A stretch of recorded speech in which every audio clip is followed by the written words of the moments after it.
Small group today. So you getting the Johnny Cash going out there?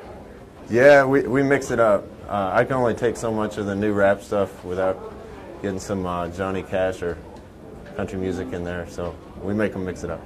How do you feel you guys kind of progress throughout this week? It's been a good week again.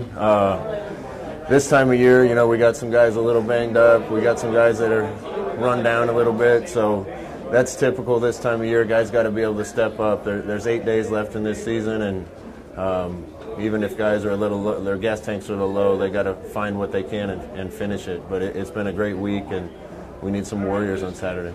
Do you try to bring JD up at all this week, or do you just try to kind of get through the road? We got a bunch of guys nicked up, guys trying to get through practice, do what they can, and try to get themselves ready for Saturday. So that's just November football, and we'll do everything we can to get everybody as healthy as we can. Is JD one of those guys who can not practice and still go out there and get something done for you? Yeah, JD knows what he's doing, so he doesn't need as many reps. Obviously, you're never as good if you don't get reps, but he's a guy that knows it well enough to be able to play even with limited reps.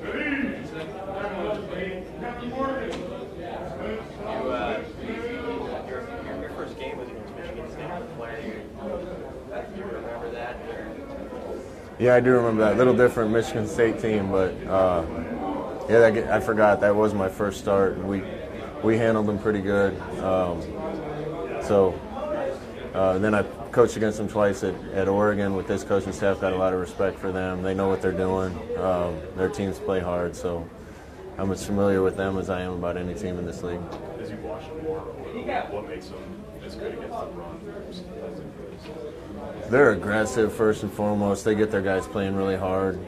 They know their schemes real well, so they know where they're supposed to be and supposed to fit. But you see their D-line not giving any ground, and then a bunch of guys coming to fit and cap things off. And you know, there's been a couple weeks I watched big play reels, like runs of over 12 yards, and some teams we played have had about 50 runs of over 12 yards against them on the year. Michigan State has 10 in 10 games, so it's going to be a challenge for us. We've run it well, but this is going to be one of our biggest tests. We get a lot more obsessed with stats than you guys probably do, but is there a stat or two you look at first and foremost to the coach that's important to you, and then is there a stat you'd say conversely is overrated? The biggest stats we look at are turnovers and probably starting field position. And we were terrible at those at the beginning of the year. Those have consistently got better as the year's gone along. And I don't think it's any coincidence that Northwestern's first in the country in penalties, and they're going to win our half. We've been on the flip side of that for most of the year. Those are things that we always need to get better that are going to lead to wins.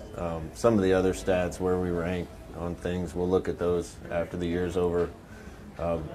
My biggest opinion on those is if we're moving up the charts and improving, that's the direction we want to head. Obviously, you guys had a few big plays on special teams last Saturday, blocked upon a couple of fumble recoveries. What's sustainable about what you guys did on special teams last Saturday?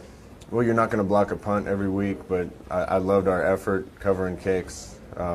Guys were getting down there and making plays, and you know, if you have a 10-yard difference in starting field position over the course of a game, that's going to be over 100 yards of hidden yardage, and that leads to points. So special teams is vital.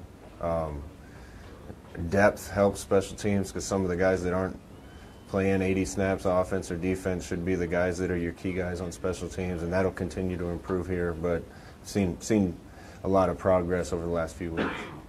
I think Coach DeWitt mentioned earlier this year that it was something like 75% of drives that start at the 29 or better result in a score. Have you seen your team kind of fit with that statistic, or where have been a good starting field position for you guys? Yeah, early in the year particularly it was noticeable. It felt like every time we were taking the field on offense, it was on our 20 or inside our 20. Remember Wisconsin game, we let them start on the 50 or in our territory a bunch. That makes a difference. It's a lot easier to get 2 first downs and get points if you start on the 50 than it is to get 4 or 5 first downs to get in field goal range. So those are huge factors in a game that help decide a game. And in order to get the field position right, you got to be good on defense, you got to be good on special teams. I think it was the summer you talked about scripting. You said you didn't have a hard script for opening sequences. Can you just maybe take us through, just generally speaking, what you go into a game with? Is it just you have some ideas that you want to get to early in the game, or how does that process? Yeah, we put our call sheet together so we have an idea of what we want to get to real early, and then there's kind of a menu to pick from. We're not going to run specific plays, first, second, and third play, just because you don't know what the situation is going to be. But there's a list of about 20 plays that we want to get to real early, and then a list of another 30 or so that we can choose from once we get through those. So it's not completely scripted, but we have an idea what we want to attack them with first. The forecast doesn't sound like it's supposed to be very good Sunday. Does your plan change at all now you with Daxton? No, again, I haven't played quarterback. The only two things that are really change what you're thinking is if it's really wet or it's really windy. Cold shouldn't affect us. Our guys responded well to that last week. Just anything that would keep us from throwing it as much as we want is the only thing that would change how we're going to approach the game. Anything else? Do you think last week helped that at all? Absolutely. Said it last week. Adrian throws a tight ball, so wind doesn't affect his ball as much as it would have mine. The cold, I was really pleased with how the guys responded to that, even from warm-ups right through the end of the game. So we're not going to worry about that too much. We got other things to worry about to get ready for the game, and we'll play in whatever conditions are there. Do they, with the way they defend the run, is there something unique about their scheme, or they just play well? No, they don't do a lot of different things. They actually do more things than they used to. And when I coached against them before, they mix it up a little more. But they're always aware of who's got what gap.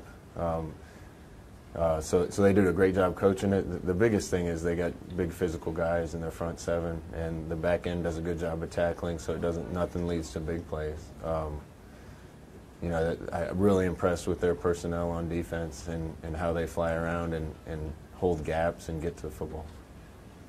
Coach, earlier this week you signed a hat for a fan.